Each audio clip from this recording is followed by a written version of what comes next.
All right, Nick, let's talk about the Miami Dolphins. I know all offseason, the big question everyone has been wondering is when or if Tua is going to get re-signed and for how much. We've been talking about this back and forth all offseason. There really hasn't been a whole lot of information on the matter. We've heard things here and there, but now we've kind of had a report from an insider who has said the team is getting close.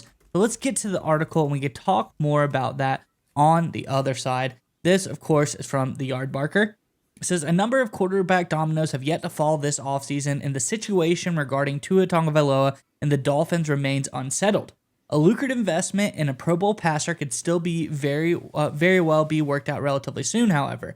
Barry Jackson of the Miami Herald notes both parties seem determined to work out an extension agreement, adding a decent chance remains that one will be in place before the start of the 2024 season. That's the important part there.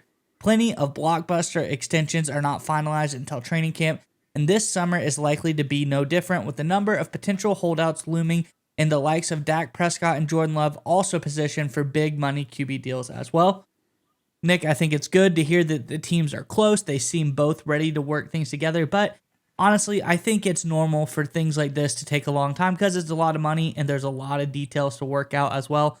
I'm curious what your thoughts on this one are.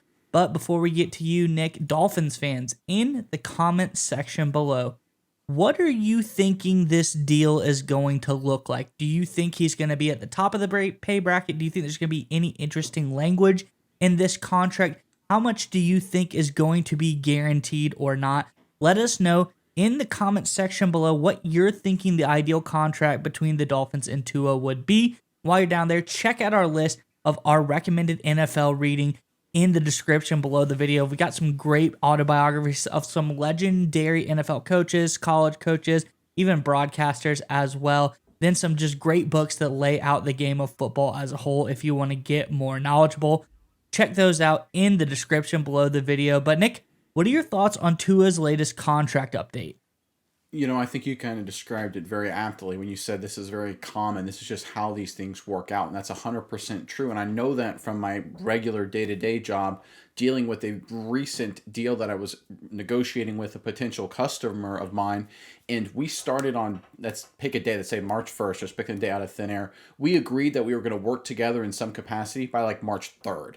But it spent the next 6 weeks to 8 weeks just to get all the legalese, to get all the finer points, all the I's dotted, all the T's crossed.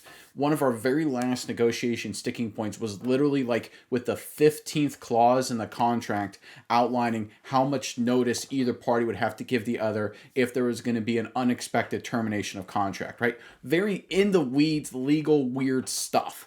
But it takes weeks to iron all that out just so that way everybody is protected financially and legally for when these kind of things happen, which again is 1 in a million. But anyone who's done any sort of negotiation, any sort of business deal at all, especially when we're talking about tens of, if not hundreds of millions of dollars, understands how important it is. And that's why it's taking this much time. Look, I know everybody just loves the idea of like, oh, both teams come together, they sign the ultimate team-friendly deal, and the quarterback's ready to go right away.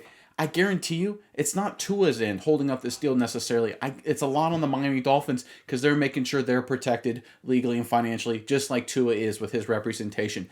This is just how it goes. And I think the key point here is that both sides want to get a deal done.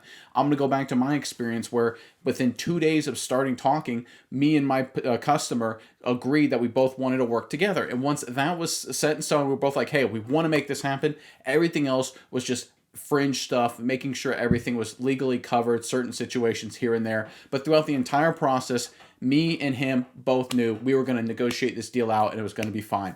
That's what we're seeing here from the Miami Dolphins. And I think this is an indication, by the way, that this isn't going to be an earth-shattering, record-breaking deal that the Dolphins are going to give Tua.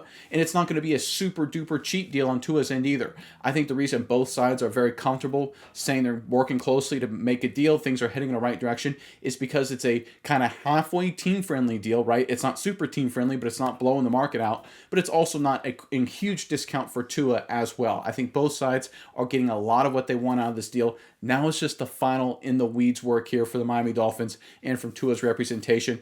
And I think before long, we're going to get the news that the Dolphins are going to extend, re-sign Tua to a very, very fair price.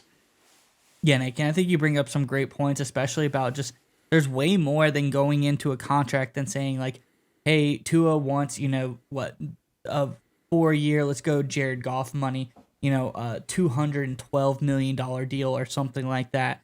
It's more than that. There's more to it than that because it's the guaranteed money. I'm sure everyone wants to say, all right, well, let's give him all the money guaranteed. Well, it just doesn't ever work that way because there's more in the NFL with the salary cap that comes into having those kind of decisions made. You got to be able to do the amount of guaranteed money that fits your team right now so that you can maybe structure out some stuff on the back end to set you up for success in the future. I think there's a lot of work that goes into here. And it's like you said, it's probably more on the Dolphins end because they have more players to sign than just Tua. And Tua's contract is going to be the biggest one on the books.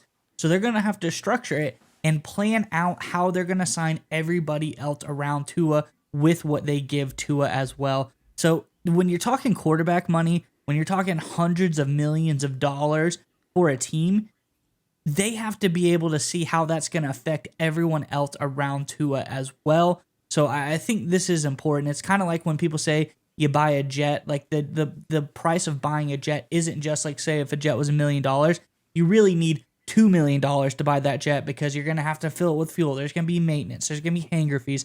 There's all kinds of things that go into that as well. And when you're signing a contract, you can't just throw out the money and say it's all guaranteed. There has to be some, planning and structuring of how you're going to sign everyone else on the team as well. So I think, like you said, this thing's going to get done here soon. There's just a lot of stuff that needs to be ironed out. And again, you hit on a great point there. There's the cash element of this. Let's say they're trying to figure out how much of a signing bonus in cash Tua's going to get when he signs the deal.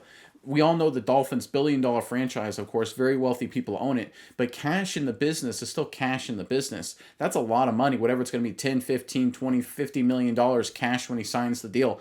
The Dolphins have to work all that out to make sure that money is literally set aside from their business, making sure their finance departments and their legal departments cover all that kind of stuff. Look, there's these things going behind the scenes. Anyone who works in corporate America who's had to negotiate a big deal understands that this is all part of it. The key thing here and the most promising thing is that both sides want to get a deal done. Both sides are in open discussion, working towards it in a very positive manner. That's the key here. The deal will happen, in my opinion, and I think will be a good deal for both sides, and Dolphins fans should be excited by that.